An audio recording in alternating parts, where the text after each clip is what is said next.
why don't we as humans control how we think, control our brains, control our thought process? Why don't we control whether a negative thought will ever pop up? Why don't we control how grateful we feel? Because it is true, the only thing that you have 100% control of throughout your body is control. That is the only thing you have 100% control of. Your brain is controlled by you. You're gonna lose your hands eventually, you're gonna get injured, you're gonna get crippled at one point in your life, you're gonna lose feeling, you're gonna lose sight, you're gonna lose hearing, taste, whatever. You're gonna lose teeth in your mouth. But you cannot lose control of your brain unless you get hit with a horrible concussion. Something along those lines. So what I'm saying is, your brain is one of the only powers you have that you have 100% control of. So as humans, why do we allow negative thoughts to flow into us? Of course, this seems like a natural process, right? Like, this is the brain criticizing itself. It seems like such a natural, mundane process. When you walk by someone who's taller than you say, oh man, I wish I was that tall. When you walk by someone who's fitter than you wish I was that lean.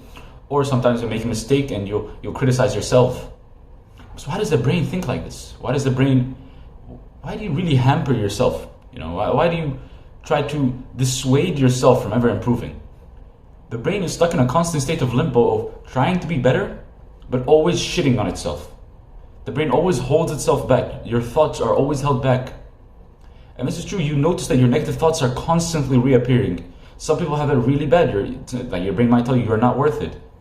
You're depressing. You're horrible. You're this. And some people's brains might just be like the average brain. Oh, I'm not bothered. Oh, I'm lazy. I'm tired. Oh, today's too long. I've had a bad day. All this stuff. We need to change how your brain thinks. You need to change how you process events, because they're just that. They're events. They've already happened. It doesn't matter what you think about them. It doesn't matter what you think of failure. It doesn't matter what you think of this day or the previous day, because it's already happened. Even as I speak to you, whatever regret you have, whatever bad day you had, it has already happened. It doesn't matter whatever you think about it. And this might sound nihilistic to some people, but this is the most optimistic shit I could ever tell you. The previous day does not fucking matter at all. Whatever happened in the previous day will not affect you for shit. It's already happened. The events have already come out of it. Maybe they're long-term events, maybe you'll feel them later. Whatever you feel, whatever you can do, it has already been in the past. You cannot say, if I should have, I could have. If somebody's loved one passed away, they always say, I should have talked to them. Do not get dredged up in these negative thoughts of always pop up in your head. Oh, I should have put my money into this. Oh, I should have never done that. I should have never sent my kid to do this. I should have never eaten this thing. You cannot dwell on the past. You can never say, oh, I should have not, or I should have this. You have to change your negative thinking and think of it from a positive point of view. And this is the reality of it. Everybody in your life, everything you have in your life, everything you have does not have a mind of its own. So it can never be truly of use to you or against you. But then every person in your life has their own selfish desires, and that's okay. They have their own thoughts, so that they're going to be with you 95, 99% of the time, but that 1%, they're still themselves. They still have their own ambitions and dreams. So they'll be using you and you'll be using them. The only thing you have 100% concrete, perfect control of is your brain. And why do we think of these negative thoughts? It is usually a combination of impossibility thinking things are not possible, regretting things, thinking of ifs, what ifs, how, should have, all these horrible words. And then you've also got negative thinking. Negative thinking can be also associated with depression and anxiety and all these different factors that can affect you. We have to understand that we need to separate at least one of these two factors.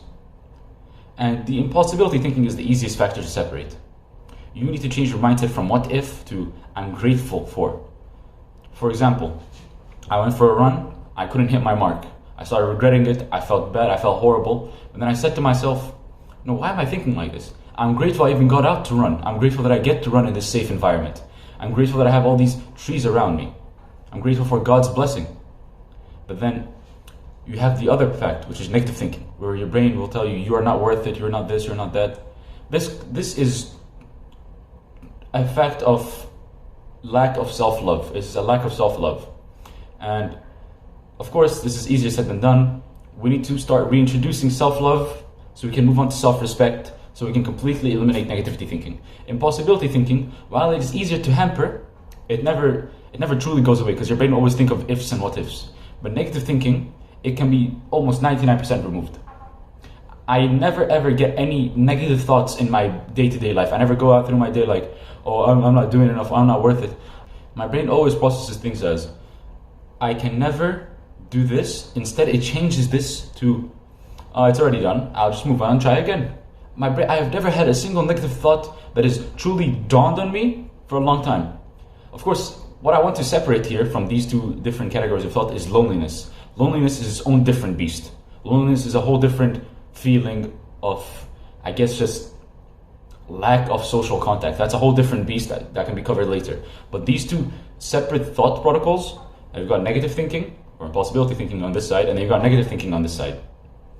These two can be both hampered and brought down. Now, how do we change this? I want you to understand first, and it's very important, I want you to clearly understand the power of words. Words hold such tremendous value.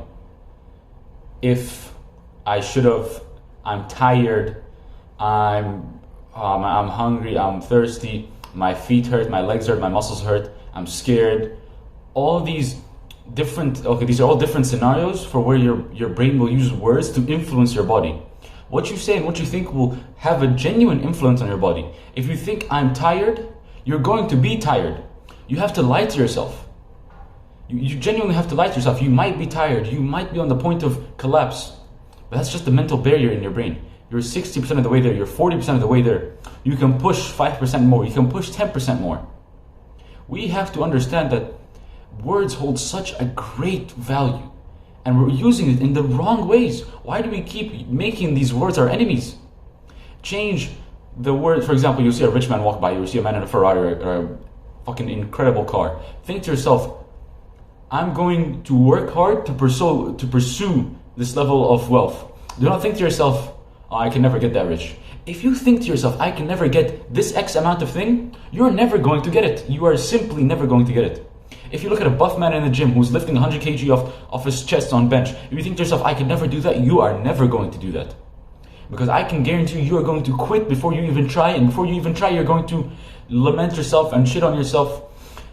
It's just the absolute power the words hold in your mind. As I said, you can control these words. Catch yourself during these negative thoughts. And I'm talking seriously. Whenever you think of a negative thought or an impossible thought, hold yourself accountable. Think to yourself, okay, I just thought I could not do this, or I'm regretting something in the past. I'm going to change this thought to, I'm grateful for this event, or I can learn from this event, and I'm happy to have experienced such an event in my life. Of course, there is certain trauma that cannot be genuinely taken for use or granted, but what we can learn from that trauma is, I'm grateful those things have molded my character. Of course, we've all had certain bad times in our life. Some of us have been bullied for how they are. Some of us have been bullied for how they look. It's all different aspects of life that come together to harm you. But you have to be grateful for that trauma, because it builds character. And this is something Andrew Tate states. He says, trauma will build character. Certain physical or mental trauma will build your character. And of course, this trauma can lead to mental conditions and all the other such problems that comes with it. But we can learn from it.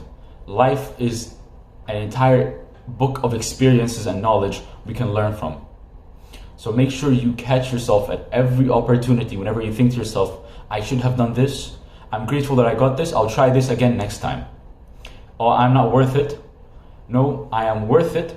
I'm going to try to improve myself, and this is the beginning of my self-love journey. Mental health is not such an easy concept to crack, but we can chip away at it slowly. That's the truth of it. Comfort challenge. What I want you to do, and just for a couple of days, keep trying this for every day, and getting great is a habit, because we're building a habit of self-love and gratefulness here. Every time your brain thinks to itself, I can't do this, change it to, no, I'm going to try this, I'm going to make an attempt, And whatever happens, I'm grateful for the attempt.